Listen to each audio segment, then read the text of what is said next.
Echo. Resume. Resume.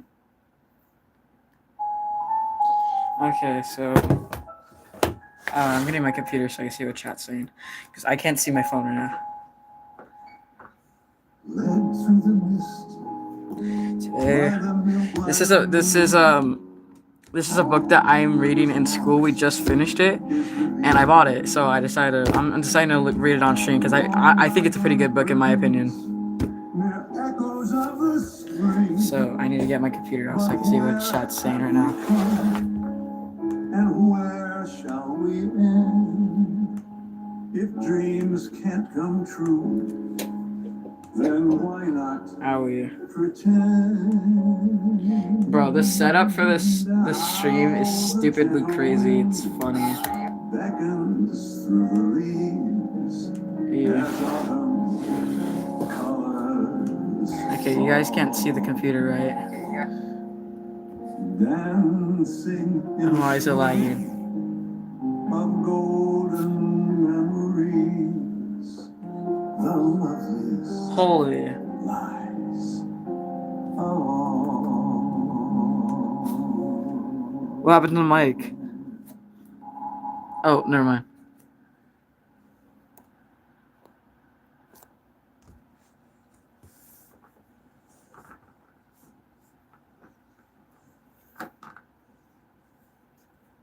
Stream delay is kind of bad, but okay. I like that song. Those Tomahawk Angel better. Okay, whatever.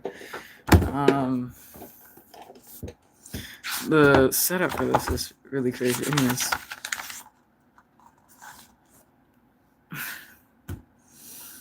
It's so hot in here. I need to turn on the fan. Hold on.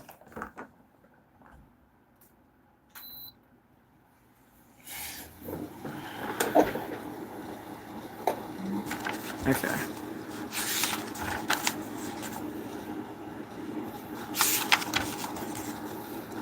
The day after my mother died, the priest and I wrapped her in a gray shroud and carried her to the village church.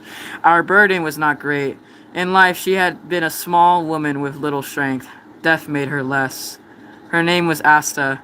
Since our cottage was the first village fringe, the priest and I bore her remains along the narrow, rutted road that led to the cemetery. I really need some water right now. Should I even bother? Oh, there's 12 people. How are you reading the book? It's flipped over. It's just how the camera is. I don't know why it's flipped over like that. A steady hissing rain had turned the ground into clinging mud. No birds sang, no bells tolled. The sun hid behind the dark in the lowering clouds. We passed the village fields where people were in work in the rain and mud. No one knelt. They simply stared, as they had shunned my mother in life. So they shunned her now. As for me, I felt, as I often did, ashamed. It was as I contained an unnamed sin that made me less than nothing in their eyes. Other than the priest, my mother had no friends. She was often taunted by the villagers. Still, I had thought of her as a woman as beauty, as perhaps all the children would think upon their mothers. The burial took place amongst the paupers' graves in the walled cemetery. Didn't know how people... Okay, bro. Lucio, you're gonna make me speak demon words. Like, if I turn the camera, hold on. That's... I can't flip it over if it's like that. Like the camera's gonna be like that and you can barely see the book.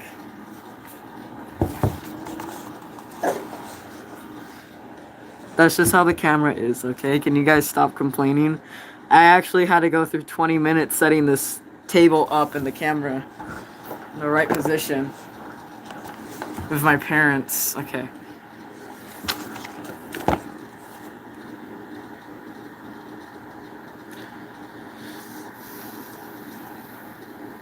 Okay.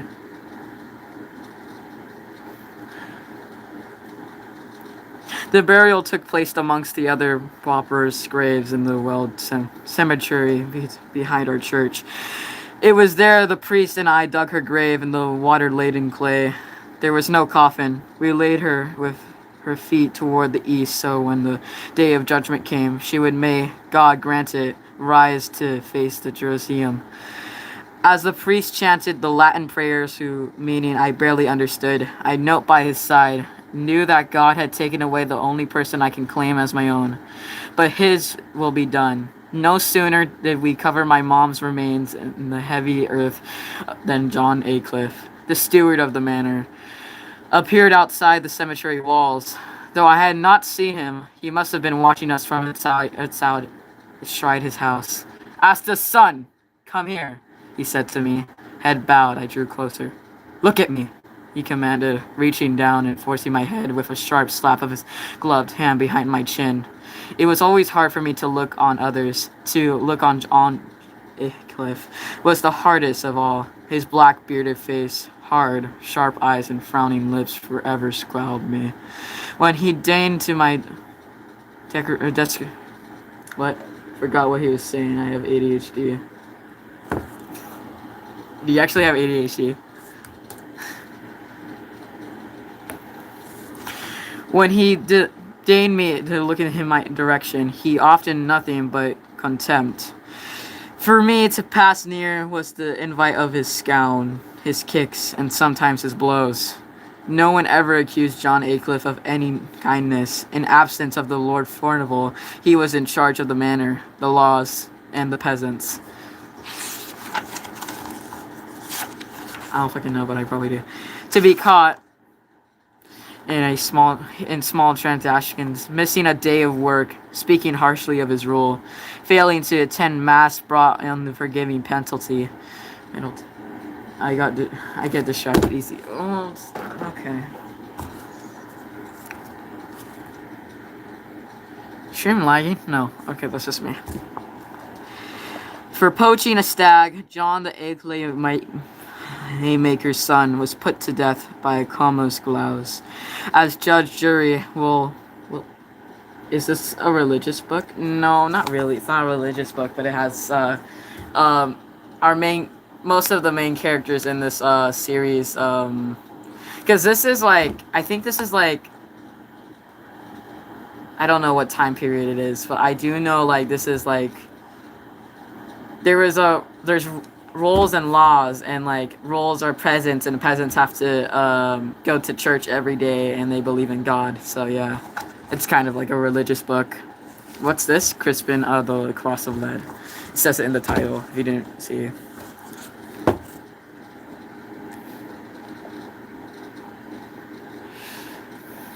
In small transgression, missing a day of work, speaking harshly of his rule, failed to attend mass brought on the forgiving penalty.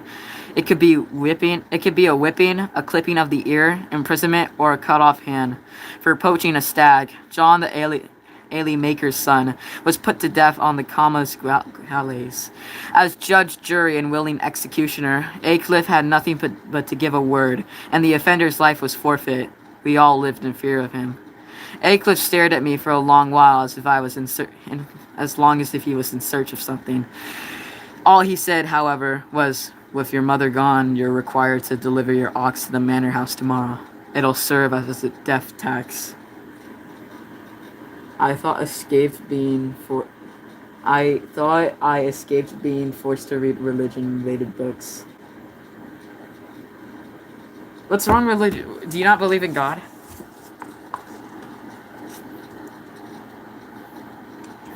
"But sir," I said, for my speech was slow and I formed. "If I do, I won't be able to work on the fields." "Then starve," he said, and rode away without a backwards glance. Father Quinnell whispered in my ear, "Come to the church," asked the son. "We'll pray." Too upset, I only shook my head. "God will protect you," he said, resting his hand on my shoulder, as he now protects your mother." His words only distressed me more. Was the death my only hope? Seeking to escape my heart's cage of sorrow, I washed off and toward the forest. "I do, but private schools are torture." Okay. Beware of the earth beneath my feet or the roof of the trees above. I paid no mind into what I ran, or that my scarlet garment, a gray wool tunic, torn on the brambles and bushes, nor did I care that my leather shoes catching roots and stones. I kept tripping, causing me to fall. Each time I picked up myself and rushed on, panting, crying. Deeper and deeper into the ancient woods I went, past thick bracken and shrubby oaks. I tripped and fell again. This time, as God in his wisdom would have it, my head struck stone. Stunned, I laid upon the decaying earth, fingers clutching rotting leaves, a cold rain drenching as the daylight faded. I entombed in a world darker than any night could bring. Long past the hour of complaint, the last prayers of the night, a sound aroused me to a confused state of wakefulness. Because the utter darkness and the pain throbbing in my head, I knew where I was. Though unable to see, I can smell the air and realize I wasn't at my home, nor was I in the fields, where I often slept with the ox. Only when I sniffed again, I was sure of woodland smells and glowing air. The rain had ceased, but as night itself had begun to sweat. What are we reading now? It says it in the title. I'm not sure if you noticed. Then, in a burst, I recalled my mother's death and burial, my leaving the cemetery, and the priest, my plunge into the woods. I remember tripping, falling, putting a hand to my forehead. I felt a welt and crust of hardened blood. Though my touch made me wince, the pain banished the remaining dizziness. I realized I was in a forest and lost. My tunic was cold and wet. Lifting my head, I looked about. Mist of tangled trees. I saw a flickering light. Puzzled, I came up on my knees to see better. But save that flame. All that was murk and midnight mist. What the flip is... Bro, can you not read titles? Jeez, you guys are...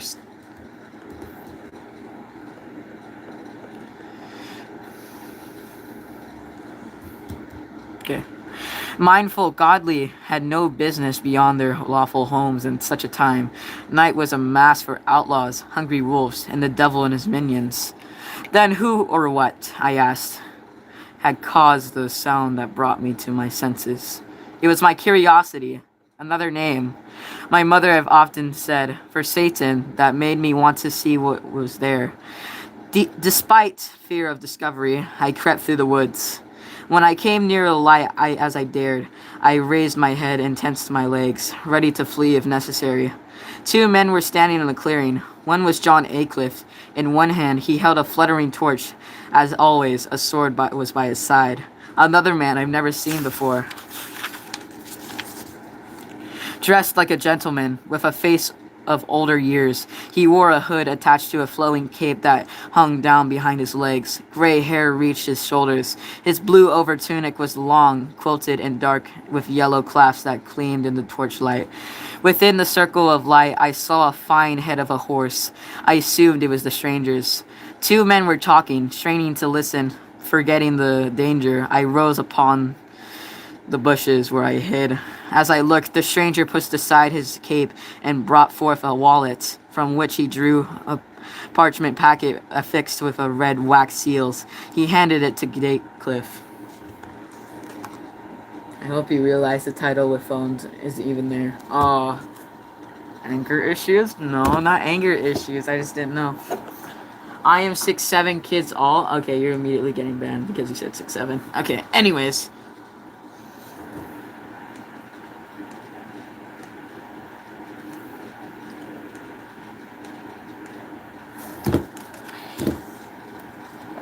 Passing the stranger the torch so he could see better, Aycliffe took up the document and cast his eyes over it. By the powers of Christ, I heard him exclaim, as he made the sign of the cross over his chest. When will it happen? If God's, it will come soon. The stranger said, Am I to act immediately? Aycliffe asked the man. Are you not of her kin? The stranger said. Do you not see the consequences if you don't? A great danger to us all. Precisely. There could be those who will see it and act accordingly. You'll be placed in danger too. As the frowning Aycliffe began to fold the document, he turned away. When he shifted, he saw me. Our eyes met. My heart all but stopped. Yeah, this party blows on my head out, and oh, okay, I see how it is. I need some water. I'll be right back. Oh God.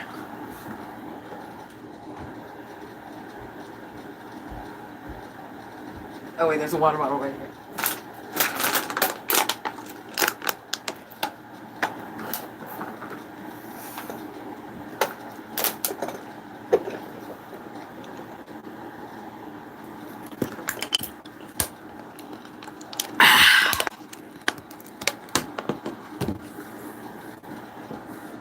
Hold on.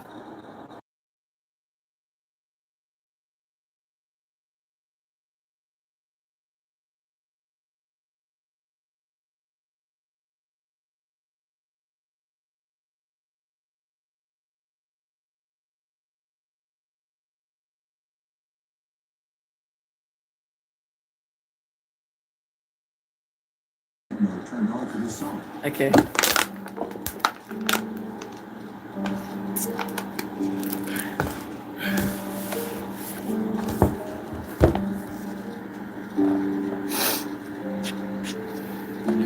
Our eyes met. My heart all but stopped. Ask the sun! Aycliffe cried out. The stranger whirled about. There! The steward shouted, pointing right at me. Throwing the document aside, he snatched back the torch, drew his sword, and began to run in my direction.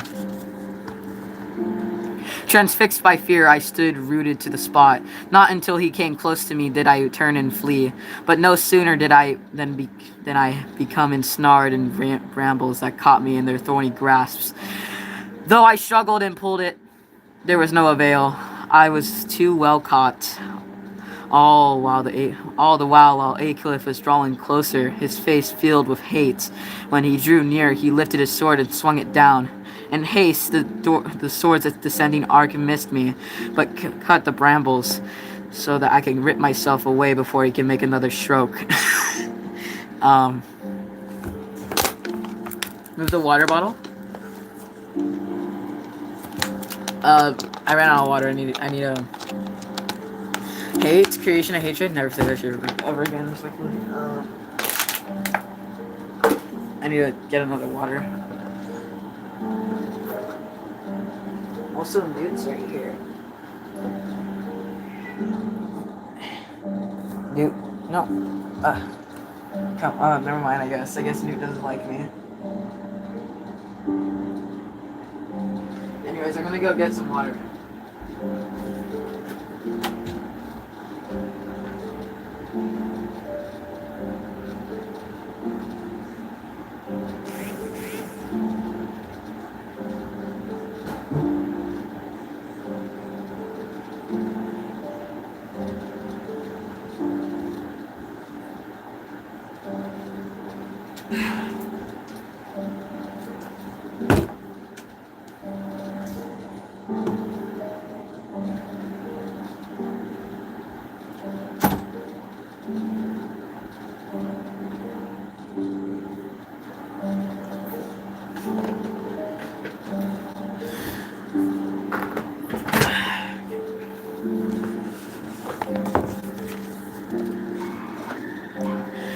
Aycliffe continued to pursue?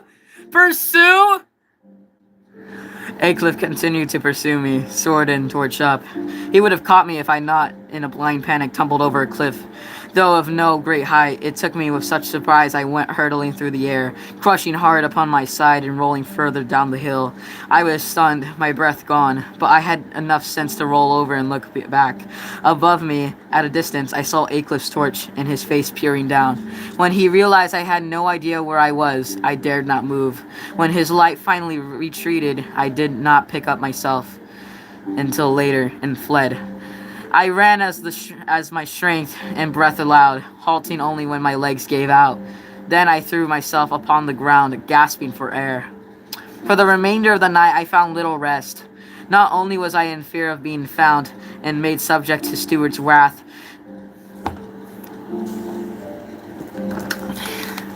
He adds Subway Surfers footage. I need simulation. No.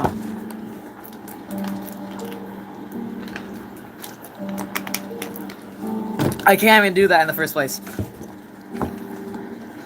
Hold on. Actually, let me. I'm gonna. No way. I'm gonna do this.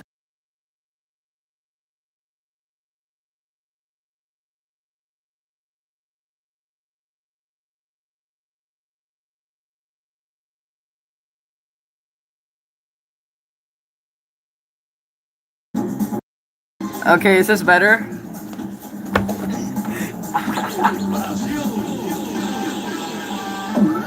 Why is this fog? Echo, stop! Echo, stop! Why is this fog? Role playing in a bird game is better. Oh, I spent money on this. Okay. You know, if you guys hate this so much, I'm just just leave the stream. I did a lot just to make this one stream.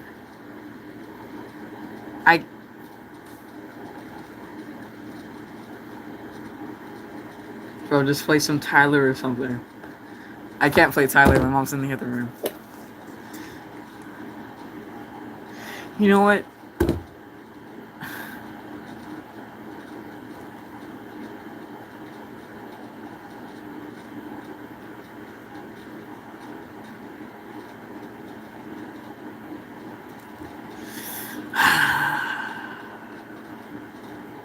Just leave stream. You know, if you don't like this book, then just leave stream. I'm asking you to leave stream right now.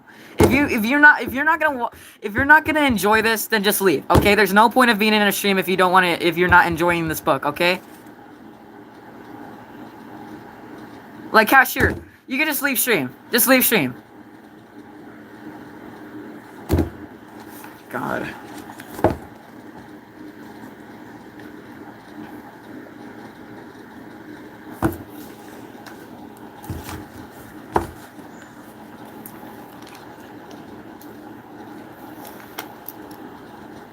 You act like Pinky is. I'm not. I'm just saying, if you don't like this book, then just leave. I don't want to get any negative comments coming from both of you if you guys aren't gonna enjoy this. Okay, I'm enjoying this, but you guys aren't. So if you're not enjoying anything in the stream, then just leave.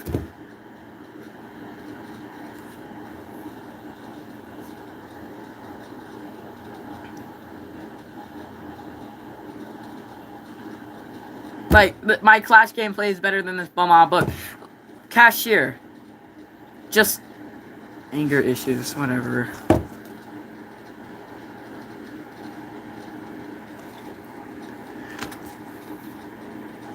Acting like I just gave a 50 launch code to a kid.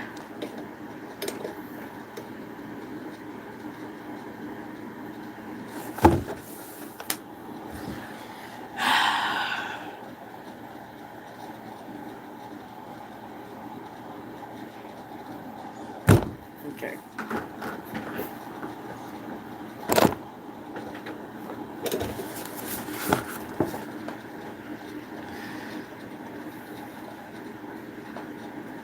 Not only was I in fear of being found and made subject to the steward's wrath, I was then still engulfed by grief at my mother's death.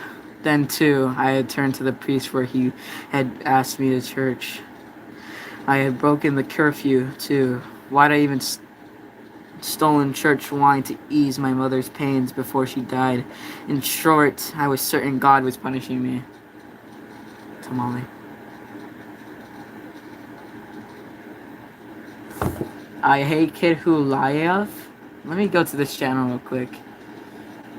More about this channel. Join September 20. Okay, I just had to double check. Just had to double check on something.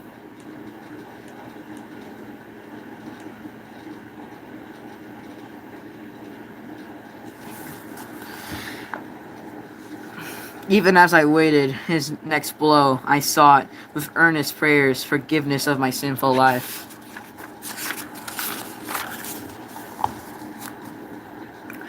That life of mine began on the feast of the St. Giles in the year of our Lord's 1363, the 36th year of our reign of Edward III, England's great warrior king. We resided in Stromford village, with its only 150 souls.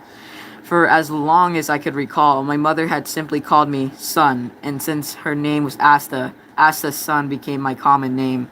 In a world in which, by the light of a father's name and rank, that meant since I had no father, I existed in a shadow. But he, like others, had died before my birth during a recurrence of the great mortality, often called the plague. Or so my mother had informed me. She rarely mentioned him, nor did she ever take another husband.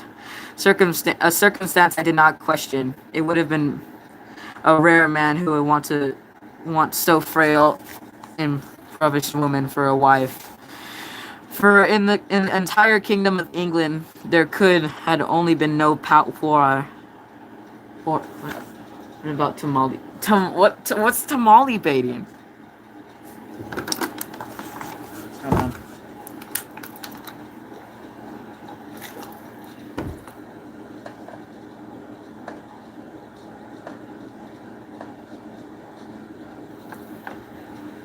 Bro, give me that book low key. Unless it's a cool book. You just said you don't like the book, so.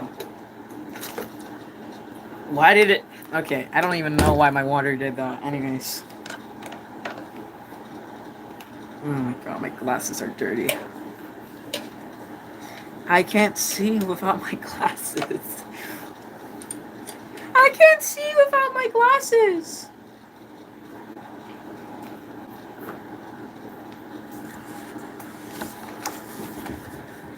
Better than my tickable dog man. Yes, I'm a dog man.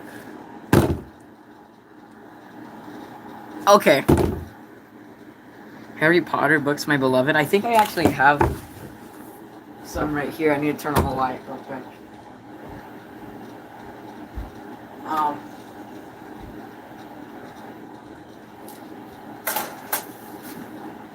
That's actually the blood of the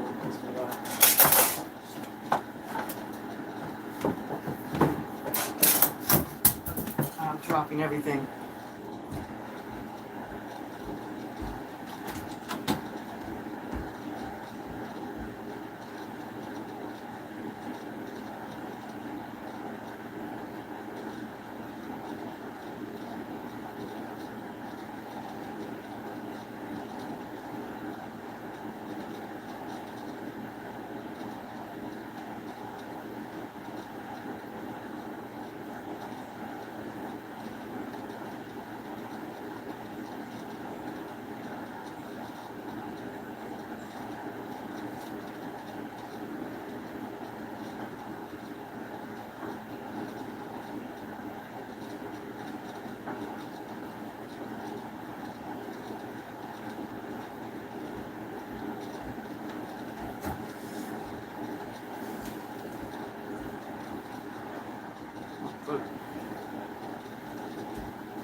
I don't know why this is not in my room, but I found it.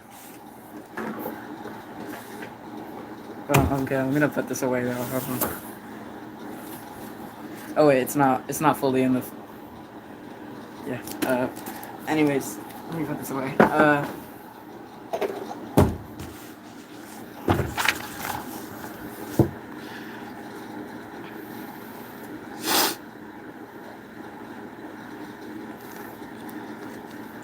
It would have been a rare man who wanted such a frail and impoverished woman for a wife. In the entire kingdom of England, there had only been no poorer Christian souls than my mother and I. I had few friends, and none I completely trusted. As Asta's son, I off the butt of jest, jibes, and reckless hounding. Why do they taunt me so? I once asked Father Cornell during one of my confessions. These confessions were numerous since I had became convinced that there was some sin embedded in me, a sin I was desperate to root out. Be accepting, was the priest's advice. Think how our blessed Christ was taunted on his cross. I did try to accept my life, but unlike our perfect... I need some water. I don't know why my mouth keeps getting dry.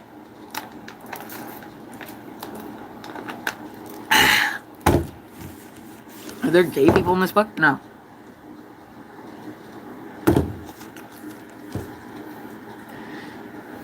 At least I don't think so. Yeah, me and Cashier had to read this in school, so he knows. I did try to accept my life, but unlike our perfect Jesus, I was filled with caution and suspicion, always suspecting to be set upon or mocked. In short, I lived a life of shunned, forever cast aside, yet looking on, curious on how to others lived. There was little my mother or I could do about our plight. We were not slaves, and neither were we. Other lesbians? No. No, just boring. Oh, just boring regular people. Free.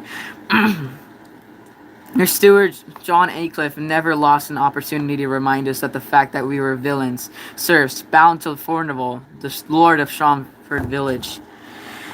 Yet this Lord Furnival had fought in France or had been off to mercenary wars for so many years most villagers, including myself, had never set eyes on him.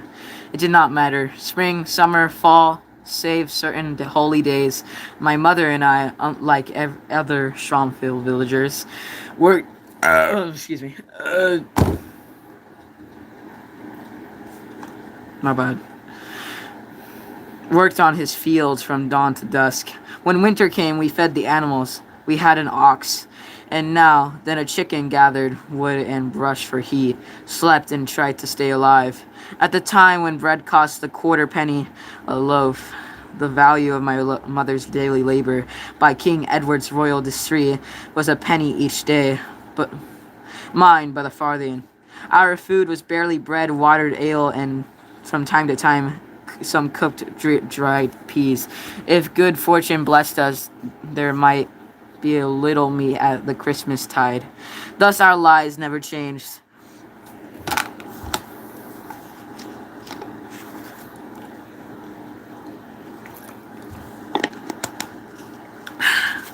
Okay, bye everybody. Since everybody's leaving now. Okay, anyways. This was the life we led. It was no doubt the life my forefathers had led. That all the men and women since the days of Adam, with my heart, I believed that we would continue to live the same until the angel Gabriel announced the end of time. With my mother's death, it was if that time had come. Following my escape from John Aycliffe and the night in the forest hiding, there was a sound of tolling bell that woke me up. Dawn had come, and the Stromford village church was announcing early morning prayers prime. In haste, I made a sign of the cross over my heart, after my daily prayer, and listened closely. All I could hear was the sound of the bell and muted forest babble, nothing to alarm me. Once awake, however, I could only think of what I had seen the night before, the meeting in the woods with the steward and the stranger. Nor could I remove from my mind the steward's hateful look when he brought his sword with the clear intent of killing me. Even so, I was convinced myself that it would not matter. In the past, Aycliffe had treated me badly. His attack on me the night before was not that great an exception. Why should he, I told myself, be concerned that I, a nobody, had seen him in the forest meeting? It seemed my best course of action would to be returned to my home and acted like nothing ever happened.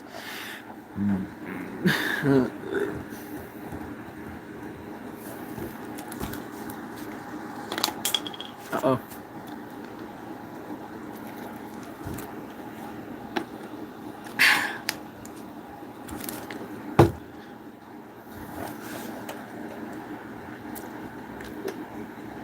With the coming of the morning light, it took little to determine where I was. I made my way towards the village.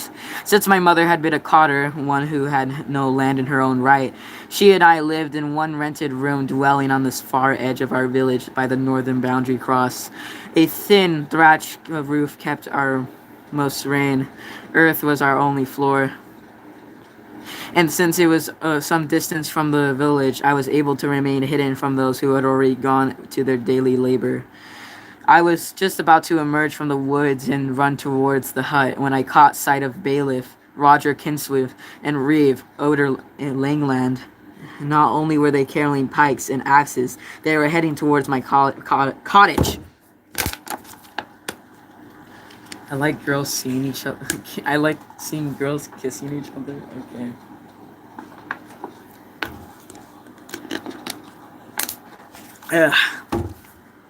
I should be animating right now. Yeah, go animate instead of listening to this bum-out book, according to most people in Steam. Unsettled, I drew back quickly and concealed myself behind some bushes to observe their intentions as they carried our small building. Perhaps they were looking for me, because they emerged in moments. But then, by great shock, they began to use their tools and pull the structure down. The cottage being of small meat. Tamale. Within moments, it was little more than the heap of thrash, wattle, and clay. Not content with that, Kensworthy produced a flint from his wallet, struck sparks, and set ablaze the place I had called my home for 13 years. What do you get out of reading this? I think it's a fun book, and it's a fun book in my opinion. I really like the story, and I wanted to read it to you guys. Like maybe we can have like a fun time, just like as I read. You guys can listen, but wait, what?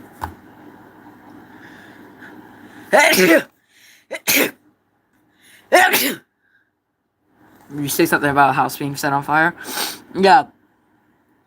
Within moments, a little heap of the thrashing of wealth and clay. Not content, Kinsworthy produced a flint from his wallet, struck sparks, and set ablaze the place I had called my home for 13 years. Deeply shaken, I fled back to the forest. As I went, I kept asking myself why they should done such a thing. I could not believe it merely because I had seen the steward in the forest the night before. Once within the woods, I decided to go on a high rock which stood near the forest edge overlooked our village. Though the rock was difficult to climb, I had done so before and climbed on the solitary trembles. I hoped I'd see something to help me understand what was happening. That reminds me. I knew it. You were going to say something about that. I don't want to be reminded of what's going to happen tomorrow. I don't even know what's going to happen tomorrow. And I'm really scared of what's gonna happen tomorrow because I feel like you're gonna do something to yourself, and I really hope you don't do anything to yourself.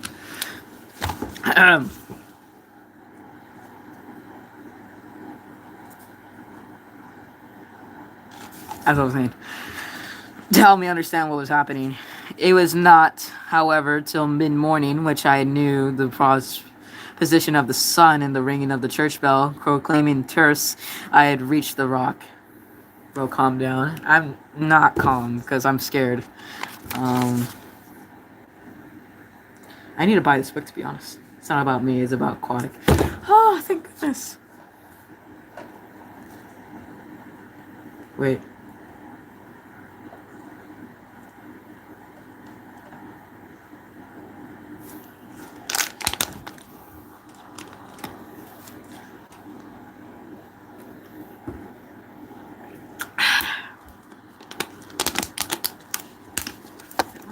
Yeah, it's working. Why do you have a light on? How do you read? I can read. The light's right there. It's coming off. I should go make some banana bread. Wait, I forgot which Aquatic.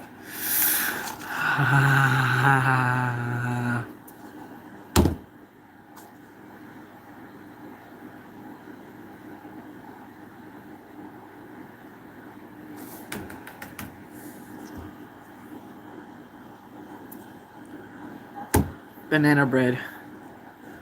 Yep, banana bread. Holy stream delay, is that just me? Oh wait, which side? Oh, which hand is showing? Oh, okay. Oh, okay. That's why.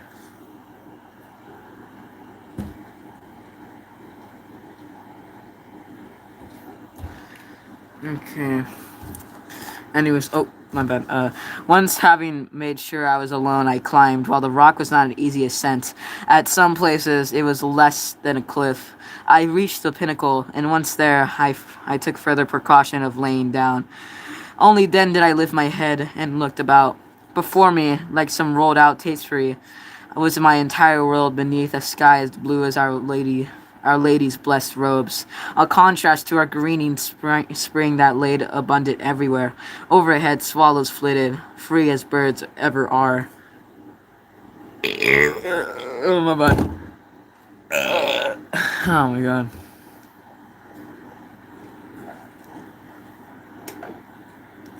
To the west metered the river, with the river Shram, glittering like the silver ribbon in the golden sun. At this point, a river ran down a shallow depth. Like most, I could not swim, but for much this year, one could wade across. Above and below this ford, depending on the season, the water ran quite deep. A few paces from the river's bank on the villager's side stood one of the stone crosses that marked Schomburg's western limits, covered by my self-tied markings. The cross had been erected where St. Giles had once appeared. There, on a river's low, tree-lined banks, and stood our noble house, Lord Furnival's Manor, the grandest house I've ever known.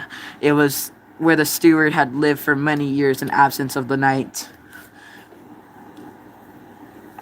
I need to fix my bum on this chair. Yes, I'm on the edge of my seat. Oh my bottom hurts so bad. Okay, bro. There's no way. Oopsie, I did not mean to do that. There we go.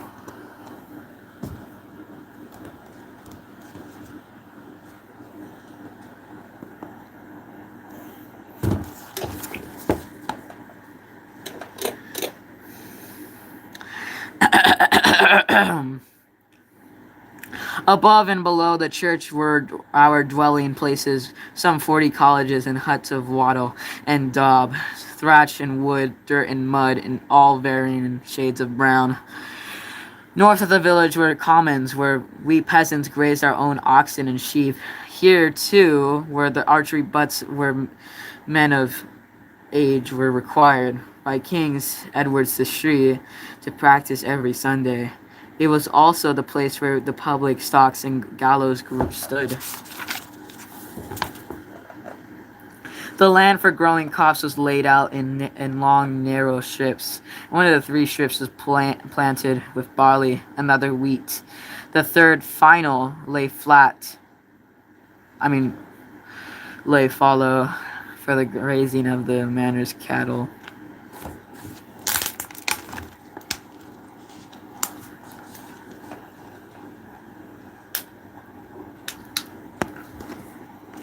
Dear God.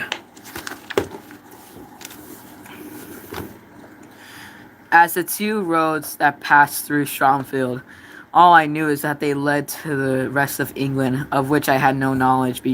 And beyond England, I supposed came the remaining world, the great Christianum, our priests called it.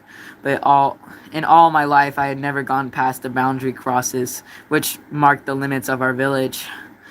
Everything from the woods, cottages, the manor house, and the mill, the roads, and the growing lands, the commons, and even the church itself, to the tiny crofts behind our cottages used for planting herbs and roots. Everything belonged to Lord Furnival, who had held it in the king's name. Indeed, the steward said we belonged to our lord as well, like all villagers were. I need some more water. Or watching. Holy. How long has stream been? 44 minutes.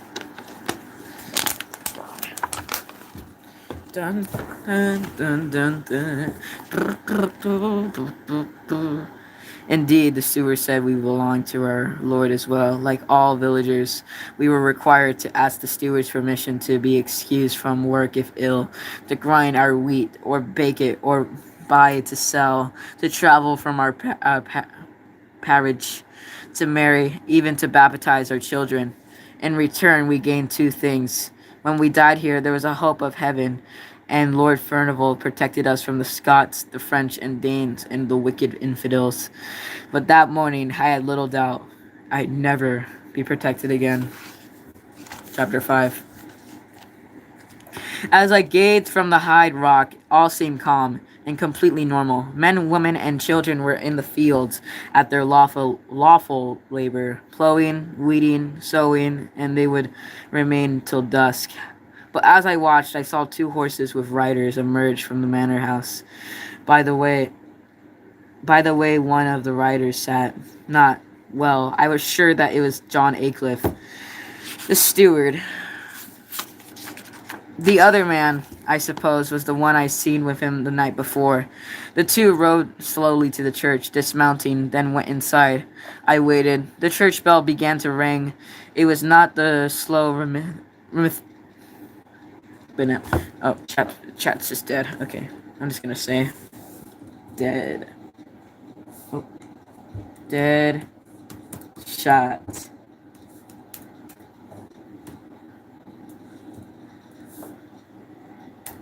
Dead shot.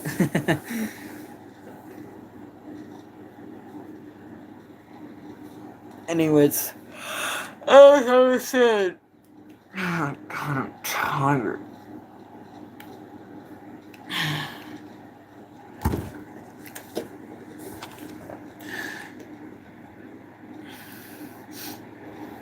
Where was I?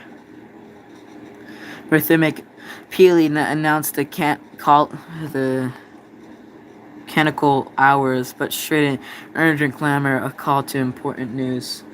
Just end stream and call me bro trust. Oh no.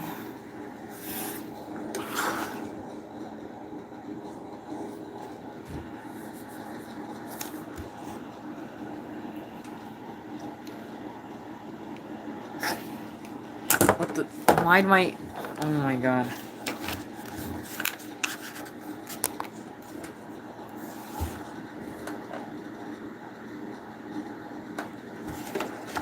However long I find burdens. In the fields, people stopped their work and looked about. Within moments, they began to walk towards the church.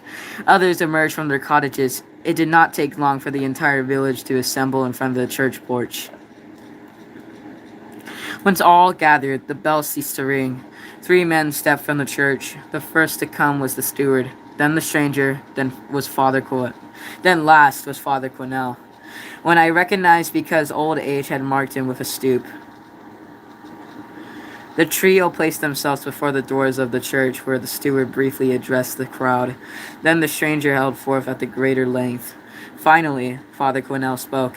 Then, followed by the steward and the stranger, as well as the villagers, he led the way back into the church. The church bell now had begun to toll again, as if a mass were being announced, but for whom or what purpose I could not guess.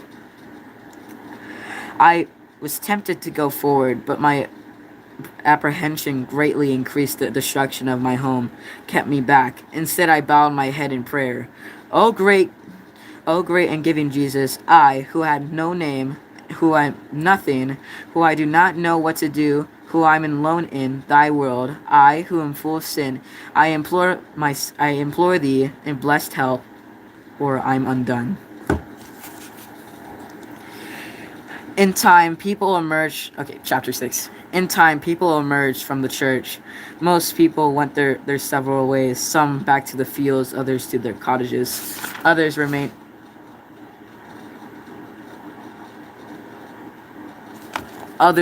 gossiping, or so I supposed. I given much to their words.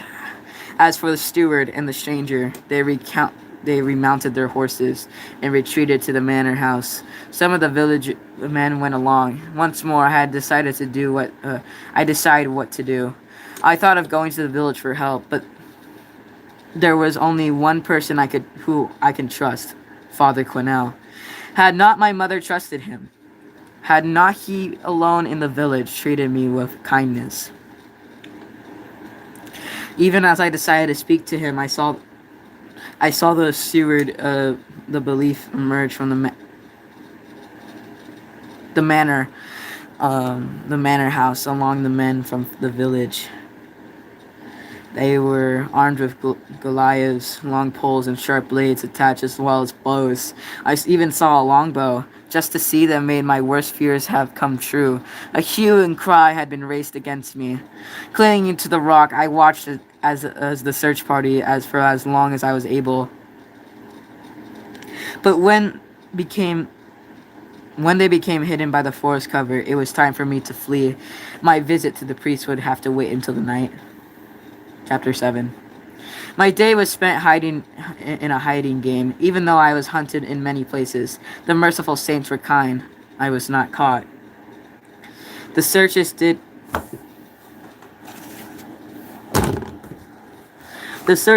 Okay, how many pages do we have left until chapter? You know what? We'll read 8 chapters nearly every day if I can. So...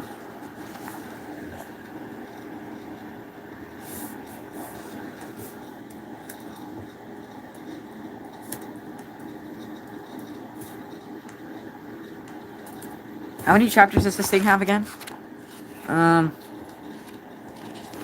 Without spoiling too much.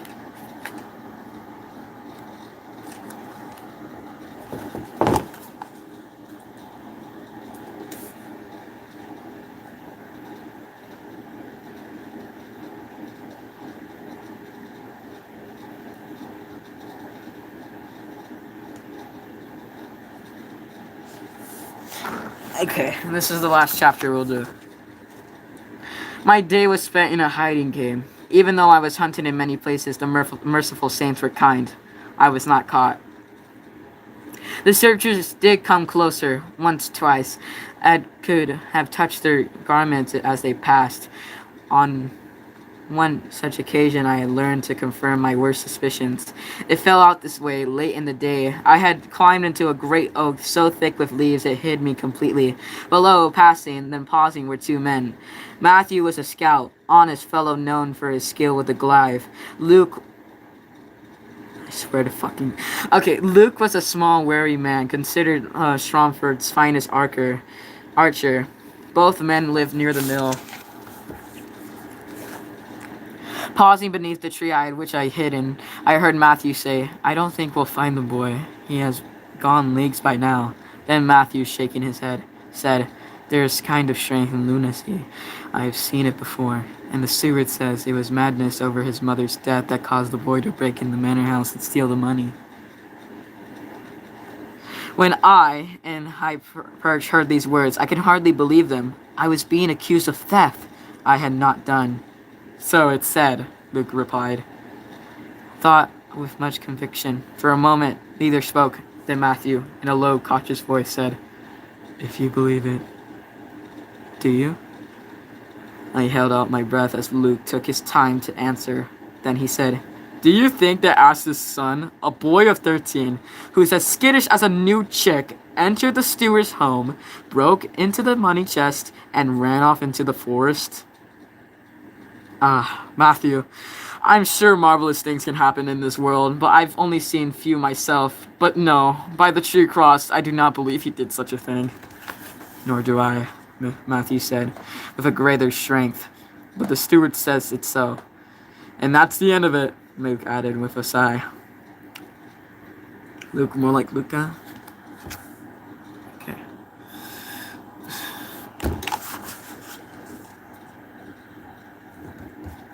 They spoke bitterly of things the steward had done, how he had increased their labors, imposed countless fines, taken many taxes, increased punishments, and all in all, limited their ancient freedoms by keeping them a tyrant in the name of Lord Furnival.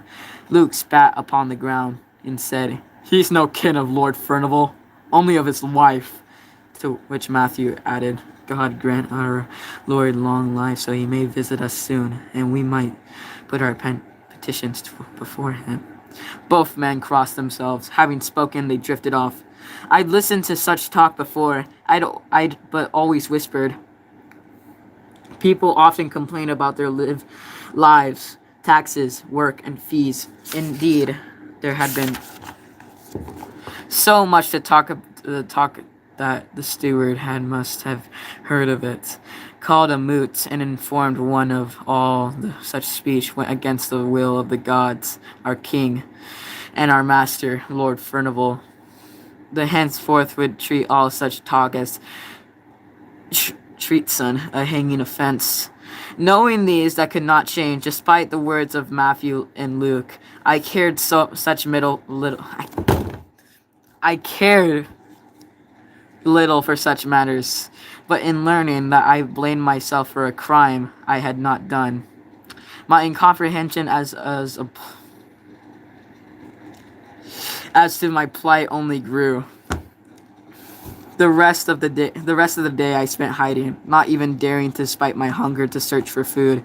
Instead, I waited in darkness, past the vespers and beyond, choosing not to stare until I heard this church bell ring, the last prayers of the night compile. Still, I held back for fear of being seen.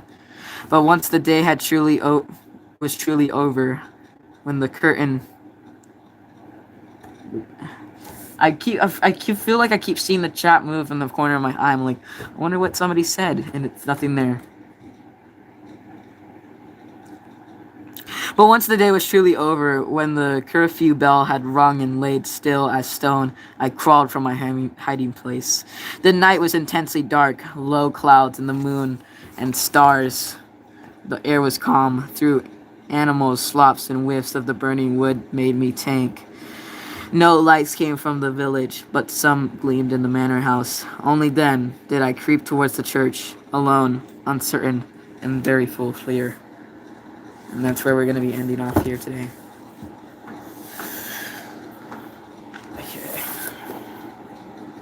Okay. Anyways, that was all for today. I hope you guys have a nice day. Okay. Bye-bye.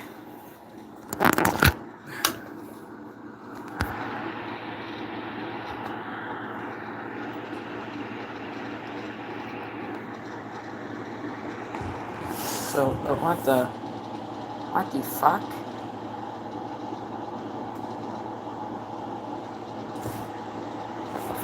Anyways, bye-bye. Luca, have a nice day.